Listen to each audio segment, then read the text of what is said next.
MBBS পাশের পর career choosing নিয়ে কথা বলছি। BCS or post graduation, which one you should do first? If you choose post graduation first, then it is basic, paraclinical or clinical or public health. Then FCPS or residency. Do you want to stay at home or you want to go abroad? Coaching or self study or GP practice. সবগুলো বিষয় সম্পর্কে একটি সম্যক ধারণা দেব এবং আপনার career চুজিংয়ে যেন সহায়তা হয় এই বিষয় নিয়ে আজকের ভিডিওটি করছি। আশা করি ভিডিওটি শেষ পর্যন্ত দেখবেন এবং ভালো লাগবে। আসসালামু আলাইকুম ভিউয়ার্স, আমি doctor Imran, BCS health and now working in Upazila Health Complex, Shingra, FCPS Part 1 in General Surgery and MS Residency course in BSMMU Phase A. Today I will talk to you regarding career after MBBS.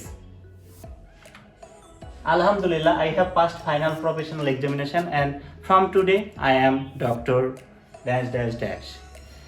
আসলে আমাদের main যুদ্ধটা শুরু হয় MBBS পাশের পর থেকে। Career choosing থেকে শুরু করে সংসার সামলানো বিবিধ বিষয়। আপনি বাসায় থাকবেন না না ঢাকায় যাবেন, ঢাকায় থাকবেন না আপনি বাইরে চলে যাবেন না আপনার জব সিকিউরিটির জন্য, আপনি জিপি প্র্যাকটিস করবেন না আপনি ক্লিনিক্যাল বিষয়ে যেতে চাচ্ছেন। আমাদের ডিসিশনের শেষ নেই। আসলে খেলাটা শুরু হয় এমবিবিএস পাশের পর থেকে। আমি এই ভিডিওর মাধ্যমে আপনাদের সম্যক ধারণা দিতে চেষ্টা করব বিষয়গুলো সম্পর্কে। ভিডিওটি শেষ পর্যন্ত দেখতে থাকুন। প্রথমেই বলছি বিসিএস নিয়ে। আসলে বিসিএস সবার জন্য নয়, কারণ আপনি একটি জিনিস চিন্তা করুন, আপনার প্রতি বছর বাংলাদেশ থেকে 10 থেকে 20 হাজারের মতো ফ্রেশ গ্র্যাজুয়েট বের হচ্ছে, বাট বিসিএস এর মাধ্যমে প্রতি 3 বছর বা 2 বছর অন্তর অন্তর শুধুমাত্র 200 থেকে 300 ক্যান্ডিডেটকে টিকানো হয়। এবং বলতে পারেন স্পেশাল বিসিএস এর মাধ্যমে 4 থেকে 5 বছর পর পর 3 থেকে 4 হাজার ডক্টর নেওয়া হয় বিশেষ ক্রাইসিস মোমেন্টে। সুতরাং এই পরিসংখ্যানটি থেকে আপনারা সহজেই বুঝতে পারছেন যে আসলে বিসিএস জবটা সবার জন্য নয়। কাদের জন্য? যদি আপনি মনে করেন, যদি আপনার প্রয়োজন মনে হয়, সে বিসিএস এর কিছু কিছু সুবিধার কথা আমি বলতে পারি আপনাদের সম্পর্কে, যাতে আপনি ডিসিশন নিতে সহায়তা হয়। কাদের জন্য বিসিএস? যারা বেকারত্বের অভিশাপে ভুগছেন, ক্লিনিক মালিকদের দৌরাত্ম্য, কর্পোরেট হাসপাতালে আত্মগ্লানির জীবন, পেরিফেরিতে খ্যাপ নামক 24/7 ঘন্টার ডিউটির কিম্বুত কামাকার সিস্টেম বাংলাদেশে অধিকাংশ ক্ষেত্রে। এই সমস্যাগুলো থেকে আপনি যদি রেহাই পেতে চান তাহলে আপনার জন্য বিসিএস। যদি আপনার ফ্যামিলিতে সলভেন্সি থাকে, সাপোর্ট থাকে, তাহলে আপনি বিসিএস এর দিকে যাবেন না। Rather you should choose career in clinical, basic or paraclinical subject. আর অধিকাংশ ক্ষেত্রেই যারা বিসিএস এ জব করে তাদের ক্ষেত্রে পোস্ট গ্রাজুয়েশনের সংগ্রামটা তাদের ক্ষেত্রে খুবই সহজ হয়ে যায়। সুতরাং বিসিএস এর পিছনে কারা দৌড়াবেন বিষয়টি নিয়ে আমি কিছুটা বলার চেষ্টা করলাম। এখন বিসিএস কি আপনাকে পড়তে হবে নাকি এমনি হয়ে যাবে? অনেকেই বলে বিসিএস তো আসলে পড়ার দরকার নেই, বিসিএস তো আপনি 8-9 এর পড়াশোনা দিয়েই হবে, বা আপনি এমবিবিএস লাইফে অনেক বেসিক স্ট্রং, তাই আপনি ইংলিশ গণিতে সব অনেক ভালো করেছেন, তাই ফ্রিলি হয়তো এমনিতে পাস হয়ে যাবে। বিষয়টি মোটেও সত্য নয়। বিসিএস এর আসলে 1 মাস পড়লেই বিসিএস হয় বা 15 দিন পড়লেই বিসিএস হয়ে যায়, এই কথাটা যারা বলে তারা আসলে মহা গুলবাস। সুতরাং বিশ্বাস করেন, বিসিএস এ মেধার পাশাপাশি পরিশ্রম, ধৈর্যের কোনো বিকল্প নেই। আপনাকে অবশ্যই পড়াশোনা করতে হবে গাইডলাইন অনুযায়ী। এবার আসেন এফসিপিএস সম্পর্কে বাংলাদেশের কিছু কথা আমি আপনাদের সামনে শেয়ার করি। এফসিপিএস পরীক্ষাটি এমন একটি পরীক্ষা, আপনি রেসিডেন্সি পরীক্ষা দিতে গেলে আপনার ইন্টার্নশিপ শেষ হওয়ার পরে 1 বছর সময় লাগবে, কিন্তু আপনি যদি এফসিপিএস পরীক্ষা দিতে চান তাহলে ইন্টার্নশিপের পরপরই দিতে পারছেন। এটা একটা অ্যাডভান্টেজ। আর আসলে আমাদের সময় আসলে স্যারেরা রেসিডেন্সিতে 1 বছর পরে পরীক্ষা দিতে চাওয়ার আসলে নিয়ম হলো, কারণ নিয়ম স্যারেরা করেছে, বিএসএমএল স্যারেরা। স্যারেরা চান যে আপনারা 1 বছর বা 2 বছর ট্রেনিং করে রেসিডেন্সিতে আসেন, কিন্তু আসলে আমাদের পক্ষে অনেক সময় এইটি খুব কঠিন বাস্তবতা এবং সম্ভব হয় না। এফসিপিএস এর ক্ষেত্রে কিছু কিছু সাবজেক্ট, বিশেষ করে সার্জারি ফ্যাকাল্টি ট্রেনিংটা খুব ভালো হয়, কারণ সেখানে আপনি একই স্যারের আন্ডারে কাজ করার সুযোগ পাচ্ছেন 3 বছর বা 4 বছর। সুতরাং অনেকগুলো পেশেন্টকে আপনি ফলো আপ করতে পারবেন। হাতে কলমে শিক্ষার সুযোগ তো অনেক থাকছেই। আর এফসিপিএস এর পার্ট 1 এর পর রেসিডেন্সি পড়ার ফাঁক খুব বেশি নেই, বেসিক তো সব জায়গায় একই। আর আপনাকে এখন বর্তমানে রেসিডেন্সি এবং এফসিপিএস দুই জায়গাতেই, বিসিপিএস দুই জায়গাতেই 20K অনারিয়াম দেওয়া হয় এবং পরবর্তীতে যদি ফি বাড়ানো হয় সেটা আপনারা অবশ্যই জানতে পারবেন। এবং কোর্স কারিকুলাম 5 বছরের, এটা জানেন আপনি, রেসিডেন্সি কোর্স কারিকুলাম 5 বছরের এবং ইতিমধ্যে রেসিডেন্সির আদলে এফসিপিএস কোর্স কারিকুলামকেও ঢেলে সাজানো হয়েছে। তারাও 2 বছর পরে মিড টার্ম প্রিলি পরীক্ষা নিচ্ছে এবং পরে 3 বছর কোর ট্রেনিং আবার লাগছে। দুটি কোর্সের মধ্যেই কিছু কিছু সুবিধা রয়েছে। এমএস কারিকুলামটা অনেক বেশি গোছানো, অনেক কোর্স, একটা স্ট্রাকচার্ড কোর্স বলা হয় এমএস পরীক্ষাকে, রেসিডেন্সি পরীক্ষাকে। আর এফসিপিএস এর সুবিধা হলো আপনি একই প্রতিষ্ঠানে, এখানে কোনো সিটের কোনো লিমিটেশন নেই, অজস্র সিট রয়েছে, আপনার মেধার পরিচয়। আপনি যদি মেধাবী হন, আপনি যদি প্রত্যেকটা সাবজেক্টে পরপর 3 দিন 70+ স্কোর করতে পারেন, তাহলে আপনি চান্স পাচ্ছেন। It has no limitation of your seats. সুতরাং যোগ্যতা থাকলে আপনি যে কোনো সাবজেক্টে ঢুকতে পারবেন এফসিপিএসে। কোনো কোনো ক্ষেত্রে ইনস্টিটিউটে, যে কোনো ইনস্টিটিউটে আপনি ট্রেনিং করার সুযোগ পাচ্ছেন। এখানে কোনো চয়েসের কোনো বিষয় নেই, আপনার নিজ হোম টাউনে আপনি এফসিপিএস এর ট্রেনিংটা করতে পারছেন। ধরেন আপনার বাসা রাজশাহী, আপনি রাজশাহী মেডিকেলের ট্রেনিং হিসাবে যোগদান করতে পারছেন এইচএমও হিসাবে, বা বিসিএস এর পরে আপনার যদি পোস্টিং নিতে পারেন আইএমও হিসাবে, সেখানে আপনি ট্রেনিং করতে পারবেন। নিজ হোম টাউনে থাকার একটা সুযোগ রয়েছে বিসিএস এর ক্ষেত্রে। বাট রেসিডেন্সির ক্ষেত্রে আপনি যে ইনস্টিটিউট চয়েস দিবেন সেখানে আপনাকে ট্রেনিং করতে হবে, সেখান থেকেই আপনাকে পড়াশোনা কন্টিনিউ করতে হবে। এখন আমি রেসিডেন্সি সম্পর্কে কিছুটা বলার চেষ্টা করি। বর্তমান সময়ে সবচেয়ে ডিমান্ডেবল ডিগ্রি হচ্ছে রেসিডেন্সি ডিগ্রি। এটা অনেকের ড্রিম যে আমাকে রেসিডেন্ট হিসাবে চান্স পেতে হবে, আমি বিএসএমইউতে অথবা ঢাকা মেডিকেলে বা যে কোনো ন্যাশনাল ইনস্টিটিউটে আমি রেসিডেন্ট হিসাবে নিজেকে দেখতে চাই। এক্সামটা ভেরি হাইলি কম্পিটিটিভ, আপনারা জানেন। 3 ঘন্টার পরীক্ষা, 200 মার্কসের পরীক্ষা হয়, একদিনই পরীক্ষা। রেসিডেন্সিতে নন গভর্নমেন্ট নির্দিষ্ট সিট রয়েছে, এটা আপনাদের সবার জানা। গভর্নমেন্ট ক্যান্ডিডেটদের আমি বললাম যে যদি আপনি বিসিএস ক্যাডার হন তাহলে আপনার পোস্ট গ্রাজুয়েশনটা অনেকটাই সহজ হয়ে যায়। এই ক্ষেত্রে এই অংশটুকু বোঝানোর জন্য আমি বলেছি আসলে, কারণ বিএসএমইউতে গভর্নমেন্ট ক্যান্ডিডেটদের জন্য সিট বরাদ্দ থাকে এবং তারা কম্পিটিশন আসলে নন গভর্নমেন্টের চেয়ে তুলনামূলকভাবে কমই হয়। কম্পিটিশন কম হয় আমি এই সেন্সে বলতে গেলে আসলে ভুল হবে, কারণ যারা গভর্নমেন্ট ক্যান্ডিডেট পেরিফেরিতে কাজ করে তাদের পড়াশোনার সুযোগ থাকে না, তারা আসলেই অনেক বেশি কাজ করতে হয়। সেই অবস্থা থেকে পরীক্ষা দিতে গেলে গভর্নমেন্ট ক্যান্ডিডেট নন গভর্নমেন্ট ক্যান্ডিডেটদের সাথে কম্পিটিশন করা খুবই কঠিন, তাই বিএসএমইউ এই সিস্টেমটা রেখেছে। এটা গভর্নমেন্ট ক্যান্ডিডেটদের জন্য একদম একদিক দিয়ে ভালো, এবং অন্য দিক থেকে নন গভর্নমেন্টদের সাথে তাদের কম্পিটিশনটা যেন বিএসএমইউতে বা অন্যান্য প্রতিষ্ঠানে গভর্নমেন্ট প্লাস নন গভর্নমেন্ট দুই ধরনের ক্যান্ডিডেটই কাজ করার সুবিধা পায়, এই ক্ষেত্রে এই সুযোগটি রাখা হয়েছে। আমি নিজের অভিজ্ঞতা থেকে যদি বলি তাহলে আপনার স্পেশালাইজ সাবজেক্ট বাদে আমার প্রথম পছন্দ এফসিপিএস। আপনাকে স্পেশালাইজ সাবজেক্ট বলতে ব্রাঞ্চের সাবজেক্টগুলোকে আমি বোঝানোর চেষ্টা করছি। আর স্পেশালাইজ ব্রাঞ্চের সাবজেক্টগুলোর জন্য রেসিডেন্সি আসলে খুবই ভালো একটা চয়েস। আর রেসিডেন্সি আসলে আপনার সেন্টারে করতে পারলে সবচেয়ে ভালো হয়। বিএসএমইউ বা ঢাকা মেডিকেল অথবা ন্যাশনাল ইনস্টিটিউটগুলো রেসিডেন্সি কোর্স খুবই ভালো। পেরিফেরির পাশের অবস্থা বাজে, যদিও পাশ ফেল নিজের অবস্থার উপর নির্ভর করে, আপনি কতটুকু নিজেকে প্রিপেয়ার করতে পারছেন, কতটুকু আপনি পেশেন্ট ওরিয়েন্টেড, কতটুকু ক্লিনিক্যাল, এই বিষয়গুলো তো থাকেই। তবে সেন্টারের কোর্সগুলো অবশ্যই ভালো residency.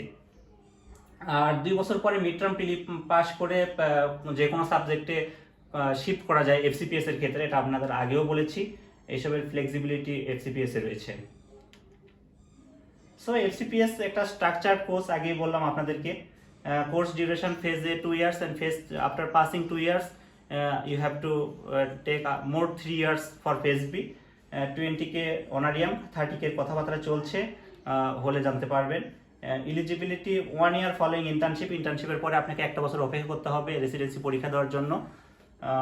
Sub speciality in residency is very much highly প্রশংসার যোগ্য। যদি সাব স্পেশালিটি আপনি যদি পড়াশোনা করতে চান তাহলে অবশ্যই আপনাকে রেসিডেন্সি চুজ করা উচিত। ডেঞ্জার সাইন কোর্স আউট, এটা সম্পর্কে বিস্তারিত বলছি আপনাদেরকে। রেসিডেন্সিতে কোর্স আউট খুবই বাজে একটি সিস্টেম। পরপর আপনার অ্যাডমিশনের পরে 4 বছরের মধ্যে আপনাকে ফেজে পাস করতে হবে। 2 বছর কোর ট্রেনিংয়ের পরে আপনি ফেজে দেওয়া শুরু করবেন, আরও 2 বছর, অর্থাৎ 4টি সেশন আপনি পরীক্ষা দিতে পারবেন। এই 4টি সেশনের মধ্যে যদি আপনি ফেজে কমপ্লিট করতে পারেন তাহলে ইটস ওকে, দেন ফেজ বিতে পড়াশোনা করবেন। বাট যদি 4টি সেশনের মধ্যে আপনি যদি পরীক্ষা দিয়ে পাস করতে না পারেন, you have to the danger sign I am saying course out. It's a very distressing, and nothing can say regarding this. I am and MCPS MCPS BCPS প্রদত্ত একটি ডিপ্লোমা ডিগ্রি সমতুল্য একটি ডিগ্রি। এমসিপিএস পাশ করার 4 বছর পরে এই পরীক্ষাটি দেওয়া যায়। আপনি পাশ করবেন এমবিবিএস, পাশ করার পরে ইন্টার্নশিপের পরে 4টি বছর অপেক্ষা করতে হবে। 1 বছরের ট্রেনিং লাগে। এই 4 বছরের মধ্যে আপনি 1টি বছর ট্রেনিং করে ফেলবেন। পার্টে পাশ করতে হয় না এটাকে। এফসিপিএস এ যেমন পার্টে পাশ করার পরে আপনি ট্রেনিং করতে পারবেন, বাট এমসিপিএস পরীক্ষার জন্য আপনাকে পার্টে পাশ করতে হবে না। এটি আমি আগেই বললাম, এটা বিসিপিএস এর অধিভুক্ত একটি মেম্বারশিপ ডিগ্রি। বিএসএমইউ থেকে যে ডিপ্লোমা ডিগ্রি দেওয়া হয়, ডিপ্লোমা পরীক্ষা হয় বিএসএমইউতে 2 বছরের, সেটার সমমান বলতে পারেন। এটি করে আপনারা সর্বোচ্চ 6 গ্রেডে কনসালটেন্ট পদোন্নতি পর্যন্ত পেতে পারেন। এমসিপিএস পাস করতে অনেক বেশি পড়াশোনা করতে হয় এবং এটা আসলেই খুবই কঠিন হয়ে যাচ্ছে দিন দিন। তবে যারা খুব জেলা শহরে প্র্যাকটিস করতে চান একটি সম্মানজনক ডিগ্রি নিয়ে, পোস্ট গ্রাজুয়েট ডিগ্রি নিয়ে, তাদের জন্য আমি মনে করি MCPS is a very good choice. আপনার সীমা কিন্তু দেশ পেরিয়ে বিদেশেও হতে পারে। আপনি দেশে এমবিবিএস পাস করার পরে আপনার ইন্টার্নশিপের এক্সপিরিয়েন্স বলে বাংলাদেশে জব করা ভেরি টাফ, আপনার সিকিউরিটি নেই, জব স্যালারি স্ট্যান্ডার্ড না, এইসব ক্ষেত্রে বিবিধ বিষয় চিন্তা করে আপনি কিন্তু আপনার ক্যারিয়ার বিদেশেও সেটেল করতে পারেন। বাংলাদেশ থেকে প্রতি বছর ইউকেতে এনএসএস ট্রাস্টে অনেক শিক্ষার্থীরা যাচ্ছে। ইউকে সহ অন্যান্য দেশে জব সিকিউরিটি ভালো, জবের স্যালারি ভালো, জবের স্ট্যান্ডার্ড ভালো। শুধুমাত্র ইউকে না, আপনি অন্যান্য দেশেও যেতে পারবেন। কোন দেশে যেতে পারবেন, কিভাবে যাবেন, এই বিষয়গুলো সম্পর্কে কিছুটা আপনাদেরকে একটু ধারণা দেওয়ার চেষ্টা করছি। এই বিষয়গুলো সম্পর্কে সম্যক ধারণা পেতে medical post graduation preparation Bangladesh গ্রুপে আপনি ভিজিট করতে পারেন। এই গ্রুপের লিঙ্কটি আমি ভিডিওটি ডেসক্রিপশন বক্সে দিয়ে দিচ্ছি। এই গ্রুপে পোস্ট গ্রাজুয়েশন সম্পর্কে, post graduation in abroad and in home সম্পর্কে বিস্তারিত আলোচনা করা হয়েছে। এমন কিছু নেই যা নেই।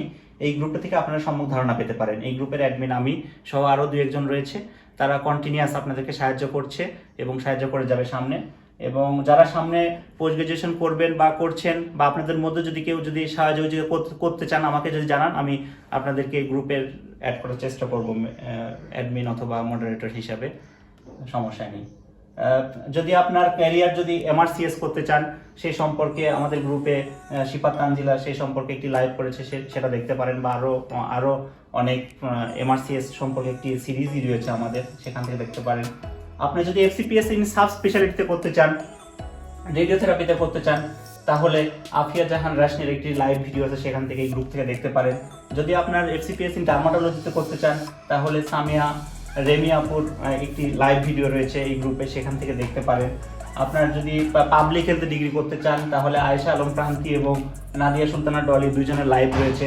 আপনি যদি your goal is to go to UK, then আমাদের মেডিকেলের একজন আমার জুনিয়র আরপিএমসির 2011-12 ব্যাচের ফারজানা রহমান মমর, সেখানে একটি বর্ণনামূলক একটি ডেসক্রিপশন দেওয়া রয়েছে গ্রুপে, সেখান থেকে দেখে নিতে পারেন।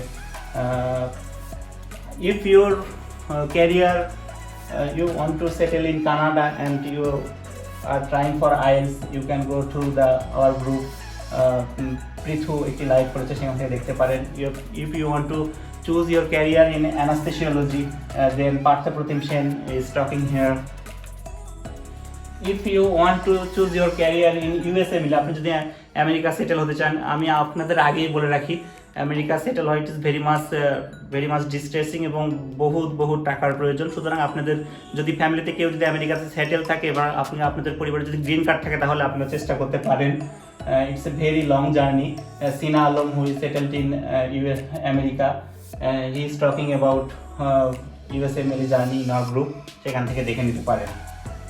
If you want to choose career in MRCP, আমি আগেই বলেছি ইউকেতে যেতে চান, এই সম্পর্কে কথা বলছে আমাদের আবরার জাহিন, ক্লাব নিয়ে কথা বলছে, ইউকেতে যাওয়া নিয়ে কথা বলছে, এই সমস্ত ভিডিওগুলো আপনারা দেখতে পারেন।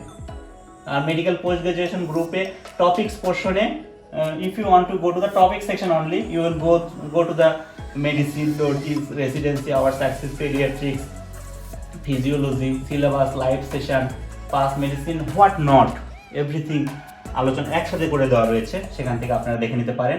এছাড়াও আমার একটি ইউটিউব চ্যানেল রয়েছে ডাক্তার ইমরান মোর্শেদ, সেই চ্যানেলে আমি আস্তে আস্তে ভিডিওগুলো আপলোড দেওয়ার চেষ্টা করছি।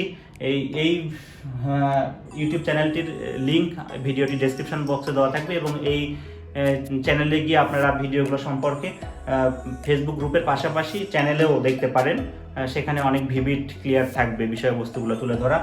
সো আপনি চ্যানেলটি সাবস্ক্রাইব করতে পারেন আপনার পোস্ট গ্রাজুয়েশনের সুবিধার্থে, বা বিসিএস বা মেডিকেল সায়েন্স রিলেটেড যে কোনো তথ্যের জন্য ভিডিওগুলো আস্তে আস্তে আপলোড করা হচ্ছে। So if you have any question regarding your career following MBBS, you can put your question in the comment box, and not only I, we all will try to answer you. Hope আপনাদেরকে একটি concept দেওয়ার চেষ্টা করেছি MBBS এর পরে career নিয়ে। ভিডিওটি ভালো লাগলে লাইক কমেন্ট শেয়ার করবেন এবং আমাদের সাথেই থাকবেন। ধন্যবাদ দেখার জন্য ভিডিওটি। ধন্যবাদ সবাইকে।